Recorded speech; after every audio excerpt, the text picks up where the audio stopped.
Sorry. Okay. Yeah. Thank you. Sure.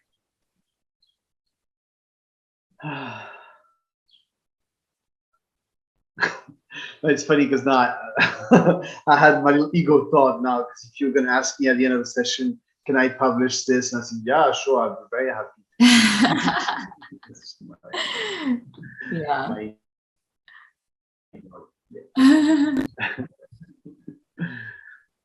You don't have to publish. No, it could be yours. no.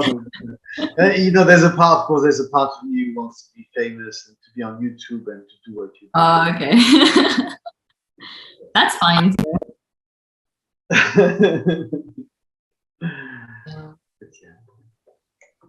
Like really nothing has to be suppressed in a way. Because even if there is this thing like, yeah, no one's here, no one's anywhere, there's no separation, it's just boundless energy. Even if that is like, there's a sureness in that, the character, like everything is free to just appear the way it is. There's actually more freedom, you know? So it's not like things will just become like pristine and perfect. Oh God, yes. Yeah. It could be like the one who really cares about that can also kind of diminish. And there can just be like a gentle, like, this is what it is. Yeah. Thank you. It's funny when you say that. I also think of my children. I think for my children, you know, they're young French boys, and they're quite modern. They're nice, but I don't know. It's funny. Sometimes I feel I don't know who's the child with them. Sometimes I feel I'm less cool than them, and I'm just this mess, and my authority is very weak, and they see through me, and I feel so unstable, and so yeah. Yeah. Yeah, anyway, I have to let go of that. Thank you for putting some oxygen in that direction. Mm. Yeah. It can be like, you can actually act more childlike for a bit. Yeah, that seems a bit normal. Like a lot of us have been also repressed as children to just grow up quickly, or act more mature. Yeah. Yeah, so it can be a bit more exaggerated, and it can also linger. Like just a childlike wonder can just stay, which is a beautiful thing.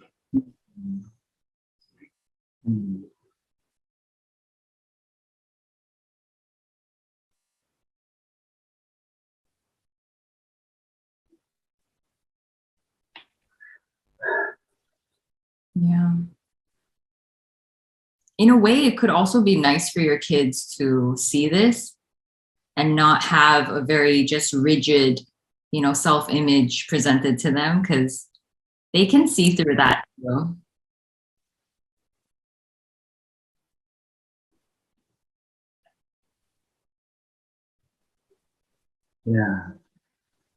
Yeah, because and that's also the challenge, especially with my second child, is that whenever I'm trying to hold on to something and try to be solid, I don't know, to be strong in a way that may not be so natural, then it becomes too much, or they push me too far, and then I snap, and then I become very crazy, and it's hard for them, especially for the second one. Is very sensitive, and he can't handle me at all like that. So he has strong meltdown, and then it's And yeah, so you know, the whole thing turned into a big madhouse. But yeah, it's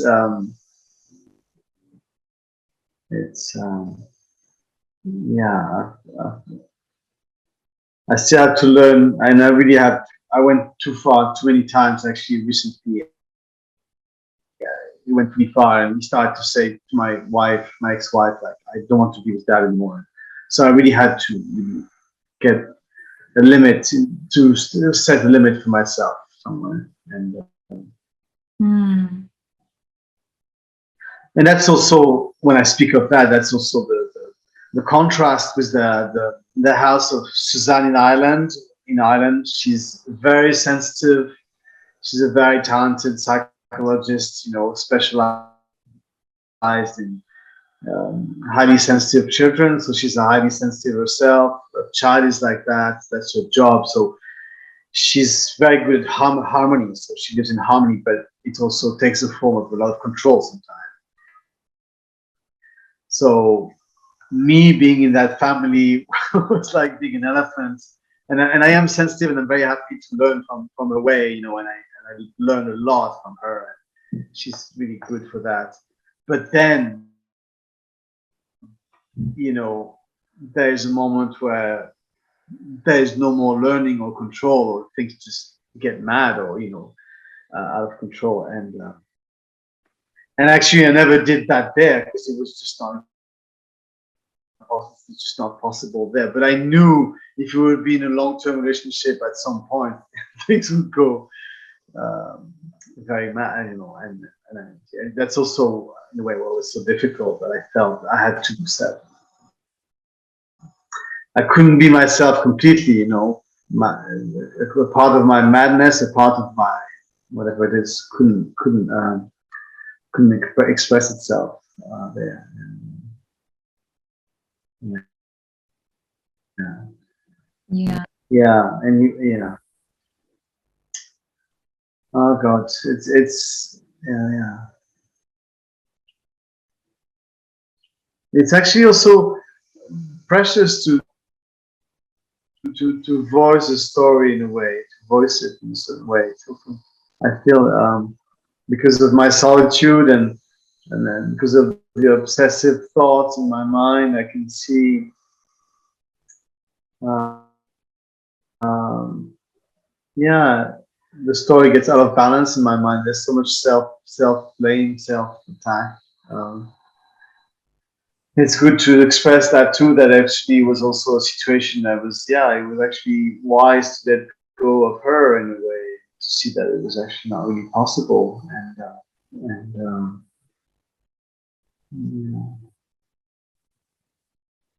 Yeah.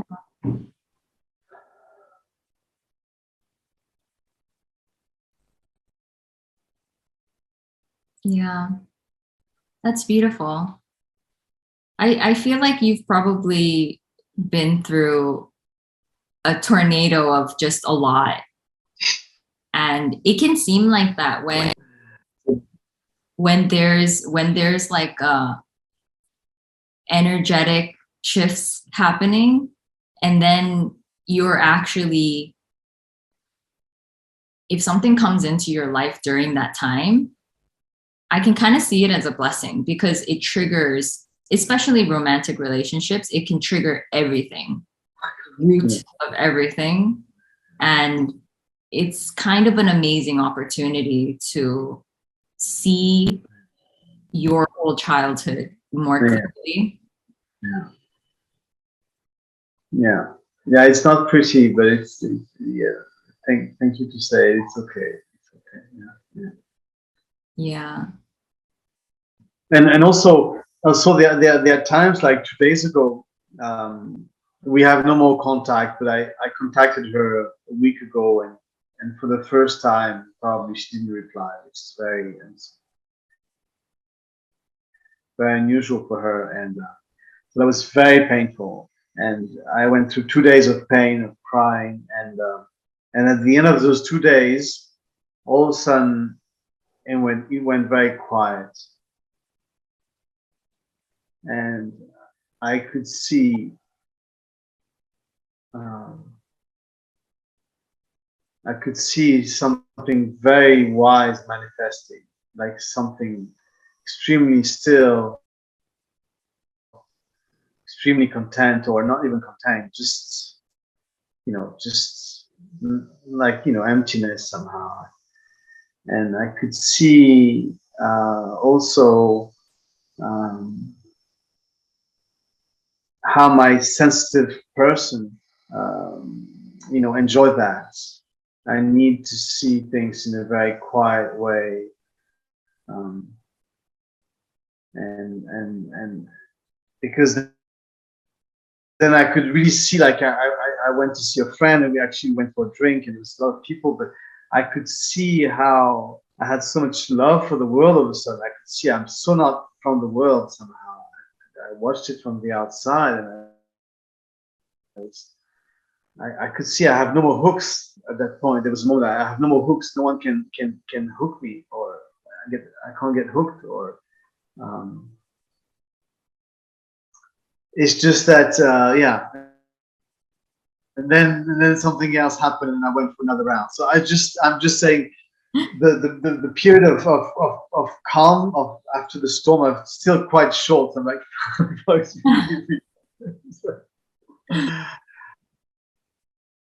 fuck, I wish they last longer. Yeah. Yeah. Yeah. That's understandable. Yeah. It really is kind of, it can seem like the body is almost emptying out, but when it's triggered and then it's processed, that is the emptying out. And that's why you can feel this, like, oh, yeah, this is it. It's always just been this. And you can't really, in a way, the world, you can see it for more what it is, the emptiness, empty aliveness of what it is, because your filter for that moment, your particular way of projecting out into the world wasn't there. It was just what it was. It was purely just what it was.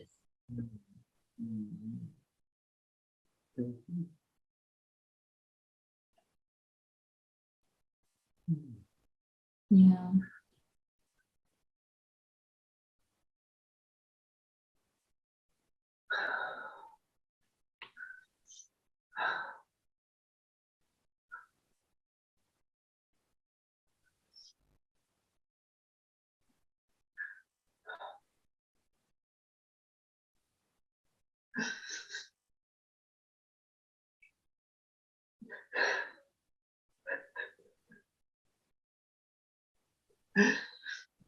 And I think that's also what is happening. I think when I met Suzanne, it was very strange. It was kind of an awakening. It really took a form of an awakening. And I was like, what is this? Awakening, you're supposed to wake on your own. You're not supposed to wake up with someone. This is a relationship. I mean, it's how it is in the book. And I think that's why the grieving is so complex in my case, because I'm not only grieving a person, I'm grieving awakening of something. So like when you just said that it's actually possible for me to wake up on my own, to trust that eventually. It's like, oh my God, can I trust this, whatever, this part of consciousness here to go through it all the way? I'm not sure, of course, at the moment. And that's why it feels like it's never ending grieving, because I really associate her with awakening somehow. And yeah, there's something very, very tricky there with that.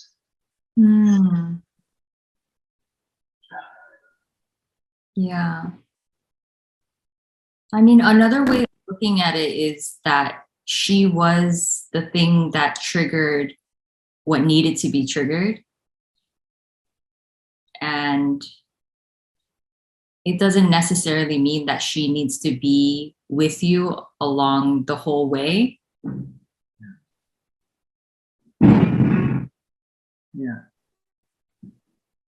yeah, yeah. I had a glimpse of that. I saw that because we opened pure love, true love, and it went so deep everywhere. It just took everything. It just embraced everything in me.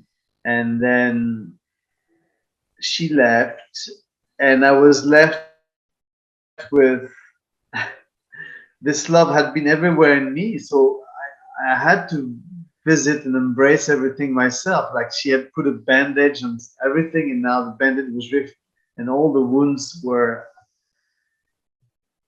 fresh in front of me, and I couldn't do my normal strategy of dissociating and cutting off for myself anymore, which I did in the past, because love had I was it's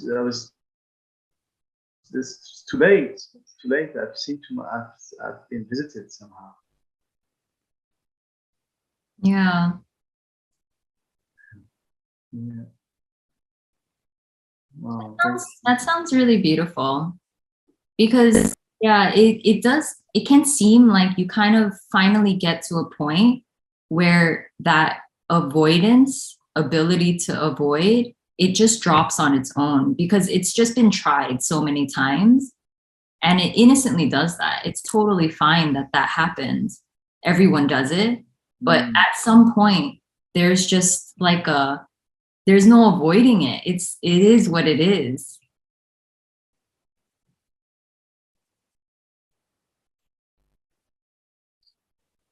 And there's like a beautiful intimacy with the human experience and all of the pain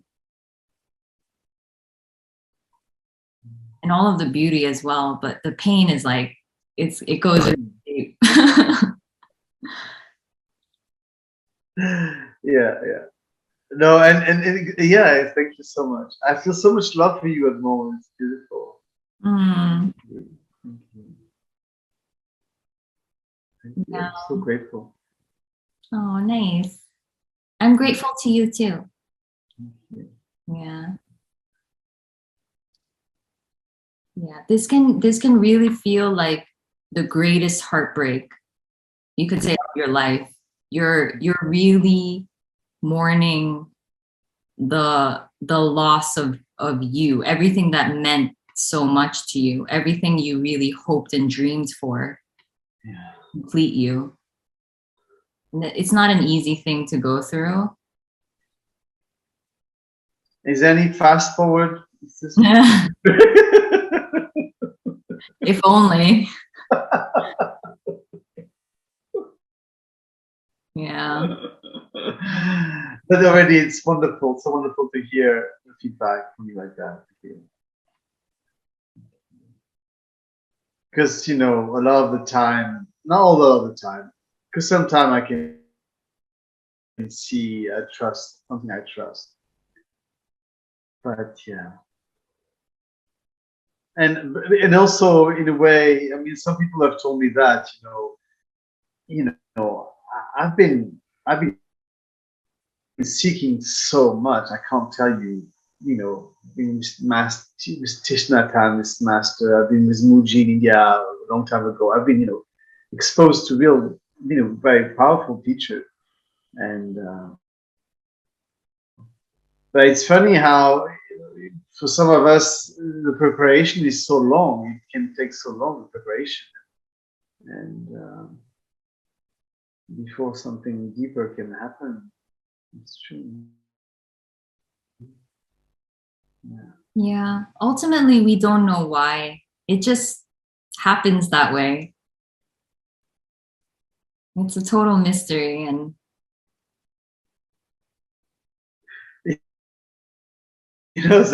Actually now I'm because it's funny because now I'm listening to teachers who are much younger than me, so it's also a funny thing. I remember being in my 30s and then feel like, oh yeah, I'm young in this, so I'm lucky. I'm one of the first ones to be on this path. Here I am, 25 years later. But yeah, actually, it's funny. Yeah, anyway. Yeah, thank you. I'm so grateful. Thank you so much for this session. I really appreciate it. Yeah. I feel a wonderful mix of, yeah, something casual and simple and also very deep. And yeah, thank Yeah, you so yeah. much. And I also want to express again, because really, um, uh, when the pain is very strong and the mind's just like, and so I go for a walk and I put the earphone and listen to some voices, and I really feel like the way you speak, the pace you take, and the way you speak, and the way um, you go from, I love this kind of different one thing to another, and you're so honest and transparent about. I don't know. It feels so, to me, it feels not structured or something. It's just very needed for me. I like non-structured. I don't know. And Mm. and um,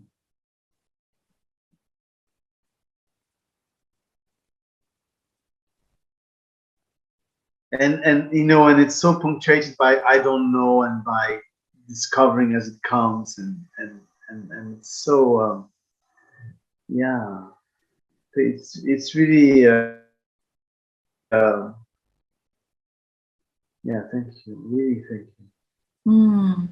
Oh, thanks. Yeah, and I also feel it's wonderful even in this moment. I feel the quality of like things don't have to take the form of strong emotions. It can be very deep and very subtle at the same time. Mm. Because sometimes I think I,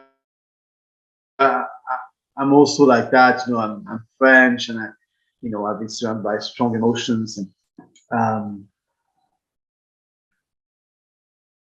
but I can see also how my sensitive nature likes also soft emotions.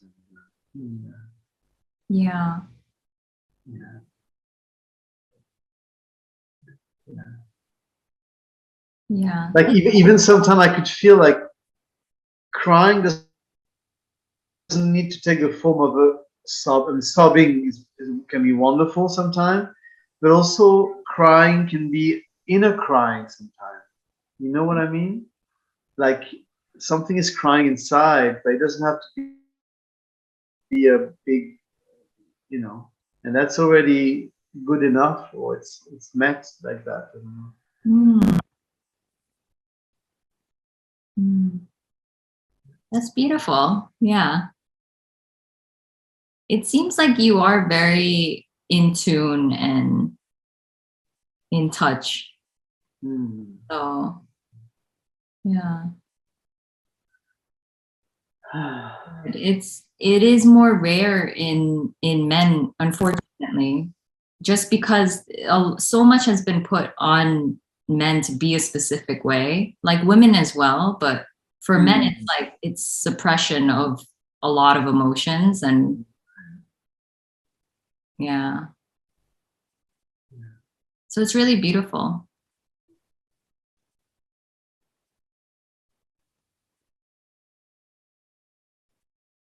Yeah, and maybe also what you sense is like there's no wanting to be an authority here because I don't know anything.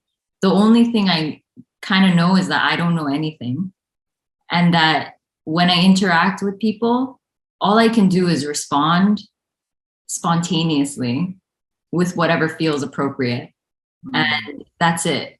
Like that, you know, Yeah, yeah. and no position can be taken. Like, I know this, I know what to say, I know exactly, you know, it's just Yeah. free. It's free to be whatever it is.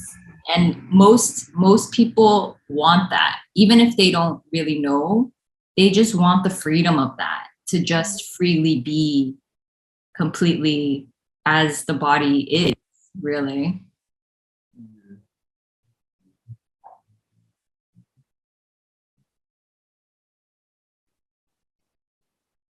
Yeah. It can just feel like a struggle to get there because there's so much like, I need to, I should, I need to appear this way.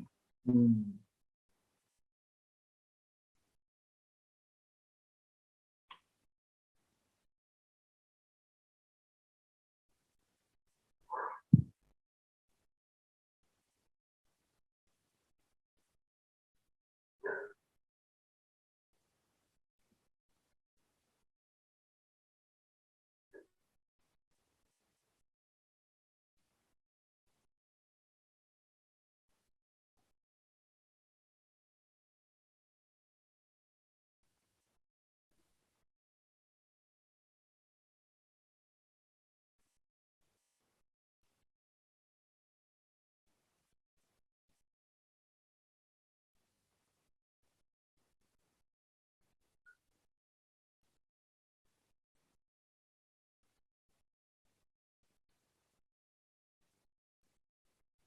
And the love and the gratitude that you feel, it's really just everything. This is unconditional love.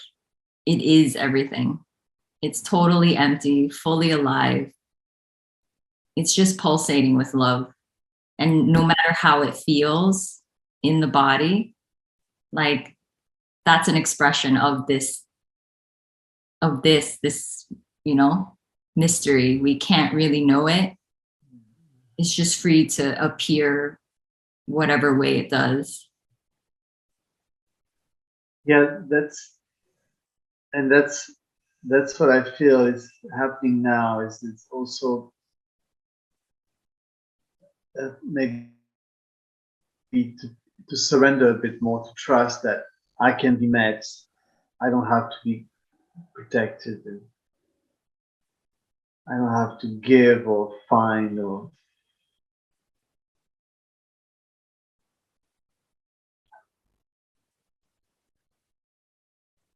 And it's funny because it's like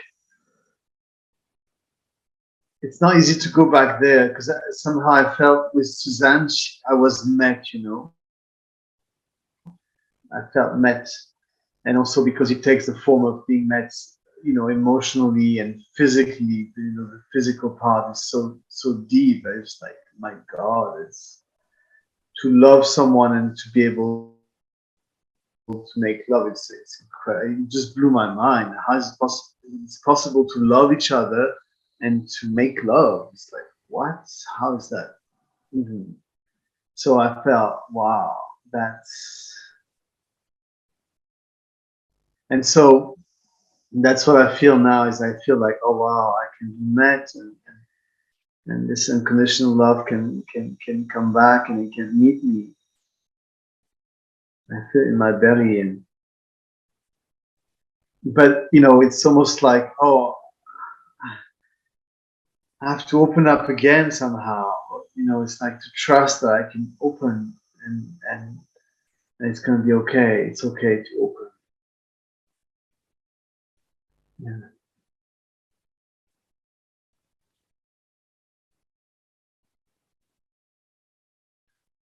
Yeah, it's okay.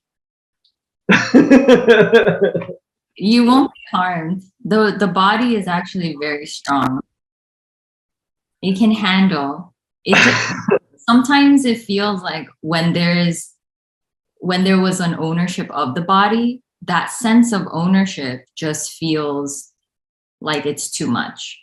But really, the body can handle a lot. It's an amazing organism. And what this awakening can sometimes feel like is like the body is actually going through a death process while it's still alive. It's amazing it can do that. Like no one really knows exactly what's happening, but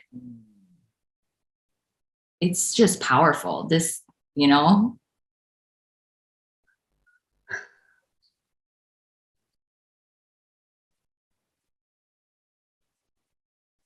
and really if you think about it, the body is actually dying and being born like constantly. Pretty much just like everything.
It's also interesting when the space opens like that. It's also how the mind wants to come in and the person wants to do something or say something or intervene, and it's such a conditioning, it's it feels like never ending, this reconditioning, this like, no, it's okay. Yeah, it can soften Yeah. eventually. Like it'll still be there, Mm. It'll never just go away.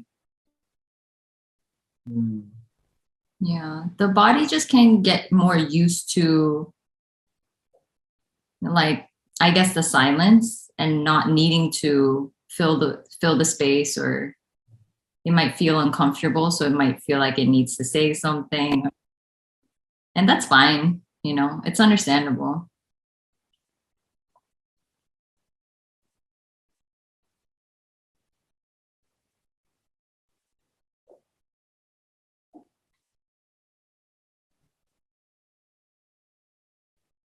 I also just want to voice that how big is the insecurity here, and how I guess the person is insecure by nature. The person knows its own fraud or something, or Its own what? its own fraud or its own inconsistence, or Yeah, it knows that it's not really real, yeah, that it doesn't really exist. yeah. But it's still a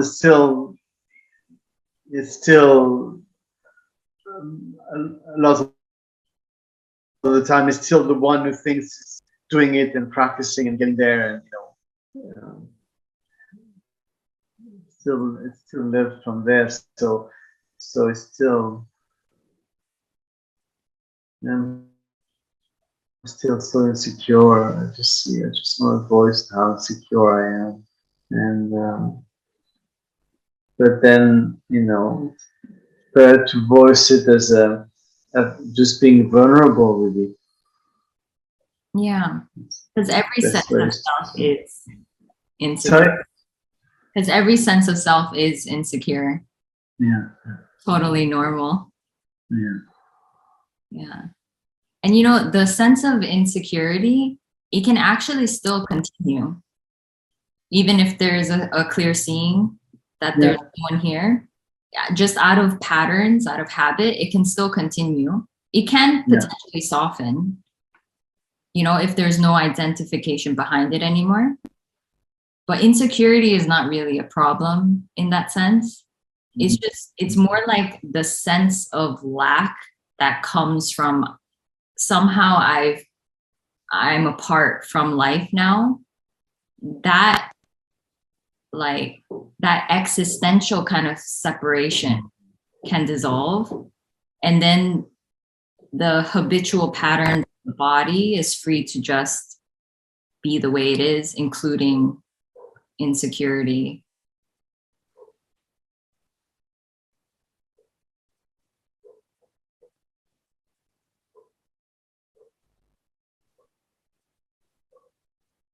Because then even the insecurity is not threatened in the same way anymore.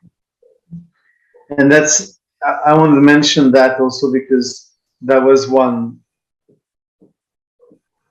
thing that precipitated the breakup with Suzanne. Was we we had a lockdown relationship, so we didn't see anyone much. We just worked together, and but the first social event we went to was actually an Irish wedding, and so it was a big social event for a first one together, and and a lot of Irish collective consciousness bombarded onto me. And for some reason, normally I can do those things quite well. I come from an aristocratic background in France, and I can do social, but for some reason I was very insecure there. was very insecure, and it.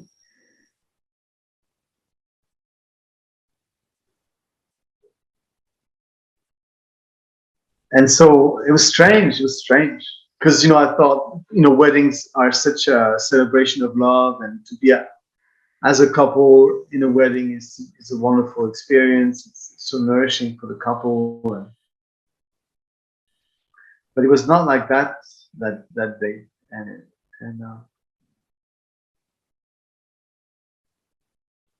yeah.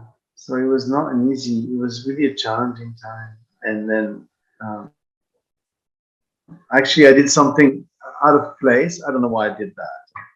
I'm going to tell you the story. I don't know why. Maybe I need the validation from, I don't know. I'm just going to tell the story. Because that's one of the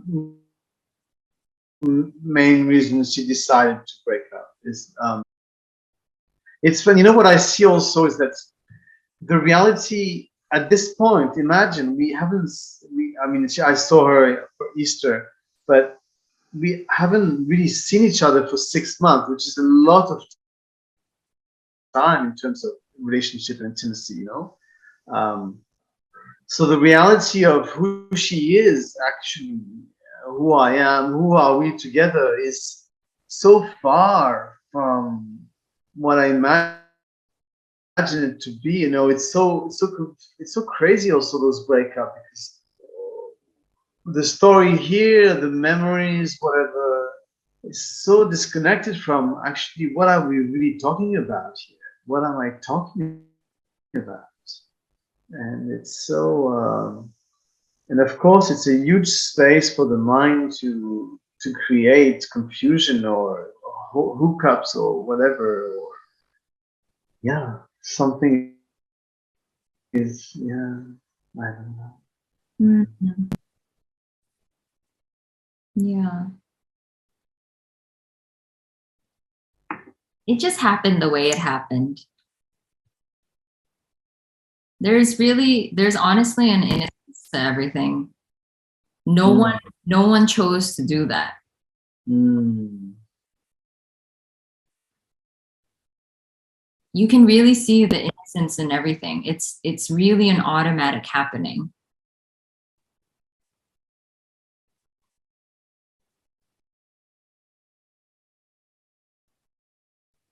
And it does seem like the body itself, even without the self, it naturally grows and it learns. You don't even need to call it learning and growing, but it takes information and it just keeps evolving, apparently. It does it on its own. Like, that's what's seen here, that Suzanne didn't need to be here to control everything in order to be a better person or a good person. It was happening on its own. And now that, it's seen that Suzanne was never here, the body actually functions just more naturally. It's not better, it's just more natural. There's a natural growth, like a dog or any other living thing. And it's really beautiful.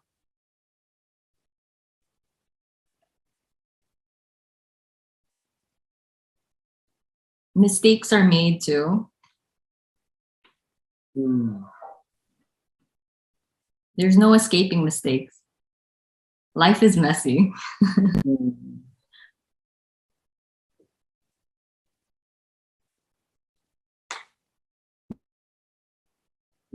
Thank you so much. Yeah, I feel thank you so much. I'm really, I've talked to people recently and different therapists and teachers.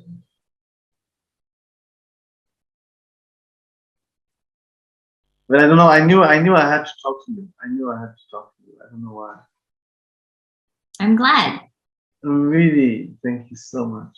Yeah, it was really lovely speaking. Yeah. You're very open and honest. It's beautiful. Not that the opposite isn't beautiful. It can come and go, but